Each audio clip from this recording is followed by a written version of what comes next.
I'm glad that we are the final talk of this year's SALT event, and I'm very excited to discuss what I consider to be one of the most consequential questions of our lifetime, which is, are we alone in the universe? And I'm very lucky to have Karl, Nell here joining me for this conversation. Karl, thank you so much for coming. And Anthony and AJ over at SALT, thank you so much for hosting this. So Karl, maybe to begin, can you share a little bit about your background, who you are, and perhaps why people should care what you say? Sure.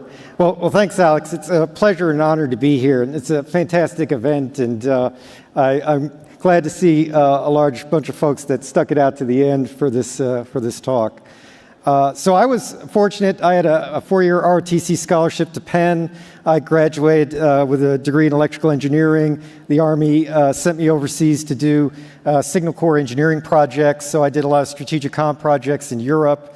I ended up working in Army Space Command. I commanded a satellite ground station, war trace to the Joint Chiefs. I spent some time at Wright-Patterson Air Force Base. The Army ultimately sent me to get a master's in mechanical engineering, a master's in strategic studies, graduate work in computer science.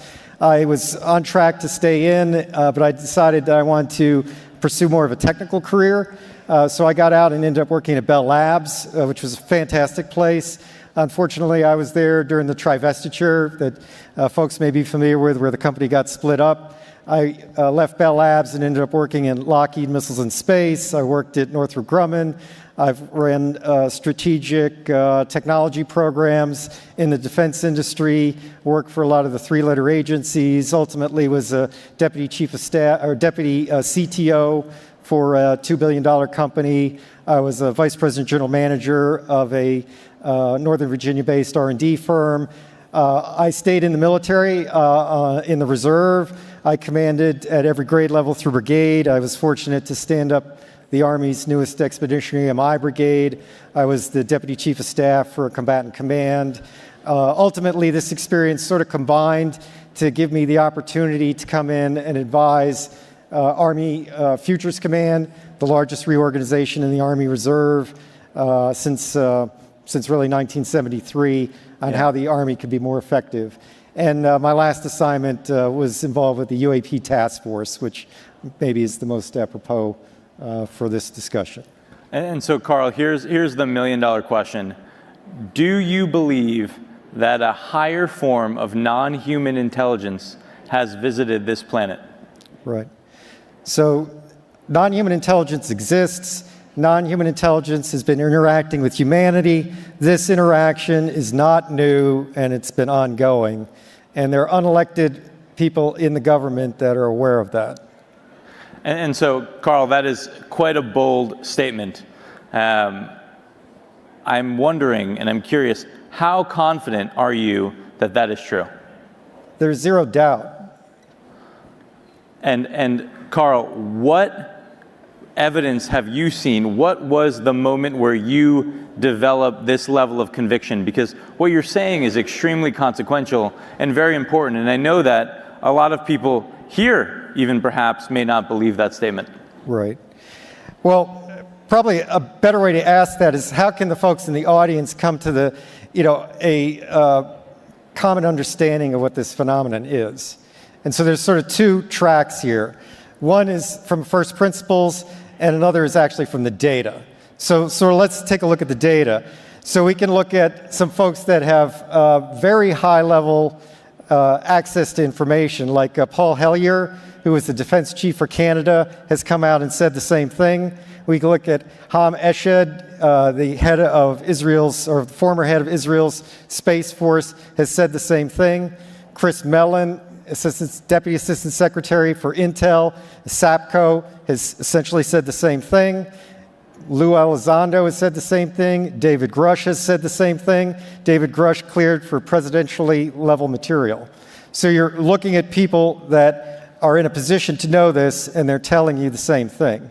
You could take a look at the Gang of Eight in the Senate and in Congress. So there's two members of the Gang of Eight, Marco Rubio and Senator Chuck Schumer, that signed up to the UAP disclosure amendment last year that basically said they're not being told the truth, and we need to push forward on that. So that's sort of an overview of some of the data. From a first principles standpoint, what's so unusual about this realization? There's billions of stars in the galaxy. Life here evolved in 500 million years, which is basically a blink of an eye. We've found planets around every star that we've looked at. It's likely that the universe is full of life. If you look at the SETI program in particular, the SETI program has all the same assumptions that you would accept and probably make with respect to this topic, except that they believe that non-human intelligence is transmitting signals here. But at the same time, like, we're not transmitting signals. SETI doesn't transmit signals, and the only signals that are actually broadcast of high enough power into space for somebody to pick up come from broadcast television and ballistic missile early warning systems, which you could argue our technology is moving away from. We're going to satellite, we're going to fiber. Broadcast TV is a thing of the past. And if you get to some state where society is stable, maybe we don't need ballistic missile early warning systems. So the other guy is probably not going to transmit. But what the other guy may do is come here if that's possible to do. And there's physics models that suggest that may be possible. And Karl, I mean, what you're saying is extremely consequential, and you've referenced other people that have said the same thing that also have similar credibility. There's similar reasons for why we should believe many of these folks, yet the government itself has not formally disclosed. They've been very reluctant to do that. Why? Why do you think that is? So there's 6 basic reasons, and this, again, you could draw this out from first principles. There's a national security reason. There's the lack of a plan. There's the potential for societal disruption. There's the possibility that there's some non-public agreement. There's the potential for misdeeds and the desire to cover up misdeeds. And there's just the basic organizational intransigence and lack of priority that might be associated with the topic. So all these things are factors. The issue is that really the national security issue subsumes all the others. And so there's an opportunity maybe to contract the national security issue similarly to what was done with nuclear weapons and nuclear energy, such that nuclear energy is not necessarily classified and is available to the public. But lack of a plan and the potential for societal disruption are key ingredients that would prevent any responsible leader from coming forward with information that they don't have the means to address in a responsible way. It would be irresponsible to do that. Okay, so what you're saying is that you have absolute conviction that a higher form of non-human intelligence has visited this planet, that there are factions within our own government that know about this, yet we still don't have a plan, and they may represent a security issue. This may pose a threat to humans, yet you still believe that we should disclose. Is that right? Correct, right. So there's really 3 reasons that trump all those others. And those others are basically valid, like I said. So the first issue is the moral right. The government exists for and by the people. And so the nature of reality is fundamentally not government information. People have a right to know the world in which we live, and the pursuit of happiness requires that knowledge. So that's sort of the first kind of overarching philosophical foundation for this. But, as a corollary to that, if there are misdeeds that were done, then they need to be remediated. If there's lack of proper oversight, which is suggested by some of the whistleblowers, that needs to be remediated. So the first issue is the moral issue. The second issue is being in a reactive mode is never preferable to being in a proactive mode. So reactive mode is basically trying to prevent disclosure. But failing that, you might get a situation where you have catastrophic disclosure that creates all the problems that you were trying to prevent. So a more balanced middle path of controlled disclosure is the best way to do this, which is, again, an argument for some amount of disclosure. And the third part is simply societal advance and global competitiveness. More brain trust needs to be brought into this topic in order to make progress and to improve society. And so all 3 of those things together trump the 6 other reasons for non-disclosure. And what do you think happens if we don't disclose? I know you mentioned this idea of catastrophic disclosure. Maybe disclosure may be forced upon us. How do you think about that? So the situation is usually thought of as a binary state. It's like an all or nothing. And people have sort of argued this. But anybody paying attention realizes the government has already indicated that unidentified anomalous phenomena are real, they're not ours, and they're not our adversaries. The Pentagon has said that. Like, for people that are paying attention, like, that shoe already dropped. So for a lot of people, they think that the second shoe to drop is, this is non-human intelligence, and maybe the conversation stops there. Like, the president comes out and says, there's non-human intelligence. The truth is that that will precipitate this crescendo of other questions that maybe the government's not ready to answer, that will court, if not precipitate, potential negative ramification for society. And so as an example of this, I would actually point to something from the ancient past, the Bronze Age collapse. So Eric Klein, Princeton University, 2015, wrote a very interesting book called 1177 BC, the year that civilization failed. And so this is well known to current scholarship. Within a single lifetime, all of the very effective ancient civilizations of the Bronze Age failed due to a confluence of reasons that are not necessarily fully understood today. So we're talking about Egypt, the Hittite Empire, the Minoan Empire, the Mycenaean Empire, the Babylonian Empire. All these civilizations failed, never to return, other than, let's say, Egypt. And so these were highly sophisticated civilizations with highly developed infrastructures, highly developed administrative states. They were globalist, in a sense, very similar to today in terms of the known world, the known Near East. They were economically interdependent. They had both diplomatic ties and commerce ties. And yet these civilizations failed in a single lifetime because of stressors that these civilizations collectively could not address within the time frame. And so if we look at our society today, one might argue that it's similarly fractured, similarly under economic stress, similarly under cultural stress as well, fractured and fragile diplomatic situation. It mirrors very much this scenario. Yeah. And so for a responsible decision maker, that is certainly a factor. And so I guess when you say that, are you implying that perhaps we as a society may not be ready for disclosure? Or are you saying that we may not be able to defend ourselves against this other force? So there's sort of different viewpoints on whether people are ready to deal with this phenomenon.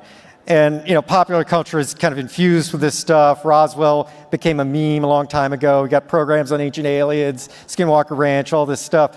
I guess I would draw an analogy, though, for people that believe in a certain faith tradition, whatever that faith tradition is, and hold to that and subscribe to that in a very serious and devout way, and sort of pose the question, even for folks of that ilk, and I would count myself as one, if you're confronted with the reality of your religious belief system, like the reality of the metaphysical, an angel, a messenger from God, what have you, that's going to be a sea state change in your way of dealing with reality, right? Even though you already believe it, right? So it's one thing to believe and it's another to know.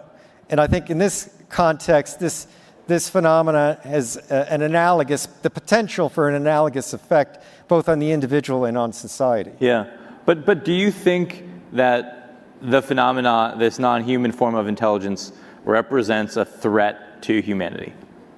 So this is a good question too, and some of the other folks have sort of framed things in that light.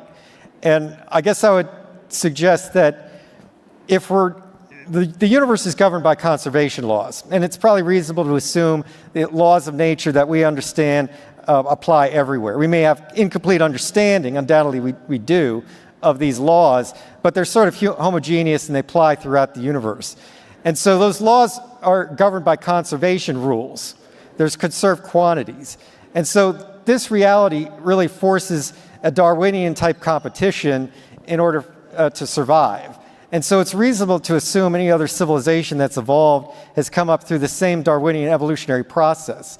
So I think it's naive to expect complete altruism until and unless you get to a state of post-scarcity, where you essentially have no physical needs that we're kind of encumbered with in this universe. And so in some sense, it's the economics of the future that are going to determine whether there's cooperation, competition, or some kind of symbiosis, Yeah. and inform the intention. But to assume either malintent or complete altruism, I think, is somewhat naive. Yeah. So it sounds like what you're saying is it's impossible to know the true intentions of a higher intelligence. We may be competing for the same scarce resources. We may not be, right? We may be almost irrelevant to them, and they may be acting altruistically, although we cannot safely assume that. And so I guess I'm curious, if we continue down this disclosure path, do you believe that disclosure is inevitable? So, again, people that sort of look at this topic and study it, and there have been some good examinations on this from a historical standpoint, have realized that, like, we're not in really a new state. Like, this sort of disclosure emphasis has come and gone over time. And so this is not the first time we've arrived at this stage. I would suggest that maybe the peak of this current cycle happened last December with the Schumer amendment, and then it got rolled back. It was defeated in the House. And so it remains to be seen, if the process is going to continue. One hopes and can maybe draw a little bit of confidence that maybe this will come around is the colloquy that Senator Schumer and Senator Rounds had back in December. After their amendment got killed, they basically went on the Senate floor and articulated their rationale for the legislation. And I think Senator Schumer, to quote him, almost said it was a travesty that this did not pass. So this is, a bipartisan colloquy on a topic that I guess most people would probably consider fringe, and yet these two senators felt the need to do that and to double down on their desire to see this through. Yeah. So hopefully we'll see maybe a reintroduction of some version of that this summer, with the goal of maybe putting it into the NDAA by the end of the year. Do you think that it's imperative that the United States leads on the disclosure efforts? So this is an interesting question too, because this is a global phenomenon and it's affecting other countries just like the United States. The reporting on this is clear over decades. Other countries have reported this stuff. And not only that, the Vatican has come out and made statements that reference or tangentially reference this topic. So organized religion has a say in this topic as well. So it's really a whole of planet, whole of humanity problem. And so the U.S. has got its role to play, but these other countries have their role to play, and it would behoove us to recognize that U.S. action could be preempted by another party, and it would be probably more conducive to work collectively. Yeah, I think the one thing that I don't fully understand that I'd love to get your thoughts on, Karl, if we assume that a higher form of non-human intelligence has been visiting this planet, if we assume that some of the statements made by folks like Dave Grush are true, that we have crash materials, and if we assume that those craft that we may have exhibit characteristics that defy our current understanding of physics, it would seem that technology would provide an incredible strategic advantage to whatever nation ends up reverse engineering it first. And so, to me, that would imply that there is a race happening to reverse engineer this, and that this topic would be a top priority. Do you agree with that? So I think some of what you say is a reasonable conclusion to be drawn, and I've suggested something similar in past statements. The point here, though, is to go from a pre-disclosure to a post-disclosure world, maybe two stable states that are separated by an unstable middle ground. And so how you make that transition, again, bespeaks to the concern about this catastrophic disclosure. And this has come up in sort of arms regulation too. Mutually assured destruction, however much we don't like it, is sort of a stable kind of geostrategic regime. The Reagan era defense shield idea is also a very stable scenario, but to go from one to the other is very unstable. Yeah. And so this topic sort of mirrors that. Yeah, and I know you and I were talking earlier about this idea that in order to really understand the phenomena, it's likely that we have to further our understanding of reality itself. And I guess I'm wondering, I can imagine a future where we acknowledge and we know that there is a higher form of non-human intelligence, yet we still don't truly understand the phenomena. We still don't truly understand reality. And so I guess I'm wondering, do you think that we'll ever truly understand what's going on? Or if part of the game, part of the journey, part of life itself is operating in an environment where at least part of it is fundamentally unknowable to us? So it's a totally philosophical, epistemological question, right? Really about the nature of knowledge itself, right? Like, how can we know what we know, and how can we be sure about what we know? I guess personally, I subscribe to the idea that there is an ultimate truth, and that humanity, being created in the image of a higher power, is endowed with the quality to pursue an understanding of that. And so our part of our objective in this existence is to seek that out and try to understand that ultimate truth to a greater and greater degree. And this would be a component of that, obviously. Yeah. Well, Karl, I really appreciate you taking the time to chat with us today. I'm hopeful and optimistic that together maybe we can move the ball forward here and further our understanding of what is really going on, because I certainly agree with you. I think it is very consequential that we figure this out. So thank you again for coming. Thank you again to SALT for hosting us. And thank you all for listening. Bye. My pleasure. Thank you.